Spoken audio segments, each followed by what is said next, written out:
भारतीय चुनावी अखाड़े में प्रचार प्रसार का अंदाज हमेशा बदलता रहा है। कभी साइकिल पर लाउड स्पीकर तो कभी जीप से माइक पकड़कर नारेबाजी। लेकिन अब दौर आ गया है डिजिटल और एआई का। इसी बीच कटिहार में राजद नेता समरेंद्र कुणाल ने प्रचार का बिल्कुल अलग ही नुस्खा निकाला है। कुणाल अब गांव-गांव में घूमकर लगा रहे हैं व्हाइट बोर्ड पाठशाला। यहां से बकायदा मार्क पेन से तेजस्वी यादव के विकास मॉडल और नीतीश कुमार के कामकाज का तुलनात्मक विश्लेषण कर जनता को समझाते हैं। कक्षा जैसी सजी इन सभाओं में युवा बड़ी तादाद में जुटते हैं और कुणाल ब्लैक बोर्ड वाले मास्टर जी की तरह आंकड़े और उदाहरण पेश कर कहते हैं कि ये रहा नीतीश मॉडल और ये रहा तेजस्वी मॉडल। अब बताइए किसको चुनेंगे। राजद नेता का दावा है कि जब वह लोगों से राय मशवरी करते हैं तो गांव से लेकर कस्बे तक जनता का सुर एक ही होता है। विकास चाहिए तो एक बार तेजस्वी यादव ही बेस्ट ऑप्शन है। यानी चुनावी समर में इस बार कटिहार के गांव में पढ़ाई लिखाई से निकलेगा वोट का नया फार्मूला। ऐसे व्हाइट बोर्ड के माध्यम से आप देखे होंगे कॉलेज इंस्टीट्यूट में शिक्षक समझाता है, लेकिन शिक्षक तो मैं नहीं हूँ, मैं टीचर नहीं हूँ, लीडर हूँ।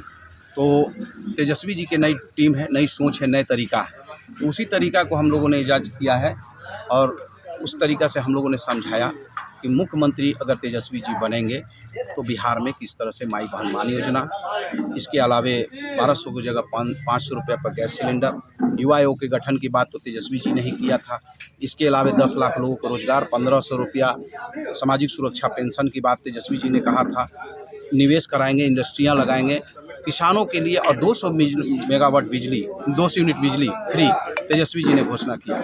जबकि दूसरी तरफ आप देखिए, मैंने उसमें अंडरलाइन किया है और बेंच ऑफ मार्क किया है कि तेजस्वी जी और नीतीश कुमार जी पर क्या है भाई, 20 साल से आप काम कर रहे हो, क्या किया आपने? डोमिसाइल नीति लागू तो नहीं किया, 400 रुपया भीख देते रहे और ये माई बहन मान योजना के जगह पर तुम काउंटर जो लाए हो, महिला रोजगार योजना के तहत 10,000 रुपया, ये क्या है? ब्याज पर है। बाद में तुम ब्याज वसूलोगे, नहीं देगा तो जेल भेज दोगे। महिलाओं को जो घर में काम कर रही हूँ महिला अभी तो लाइन लगा के खड़ी हैं, सबको कल जेल जाना पड़ जाएगा, जो स्थिति है। इसके अलावा बिजली के लिए आपने कहा, तेजस्वी जी ने कहा 200 यूनिट बिजली फ्री देंगे, आपने कहा 125 देने के लिए घोषणा कर दिया। लेकिन उसके बाद क्या किया आपने?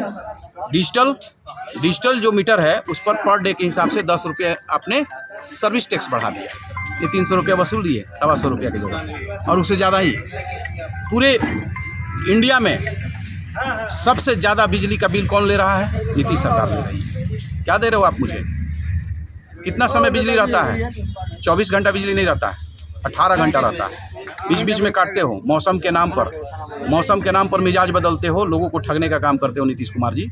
और यह भाजपा के लोग जो आपके पीछे जो दुम हिला रहे हैं, यही मूल रूप से चला रहे हैं। तेजस्वी नीतीश कुमार जी थक चुके हैं और इन सभी विषयों को हम लोगों ने आज व्हाइट बोर्ड के माध्यम से समझाया।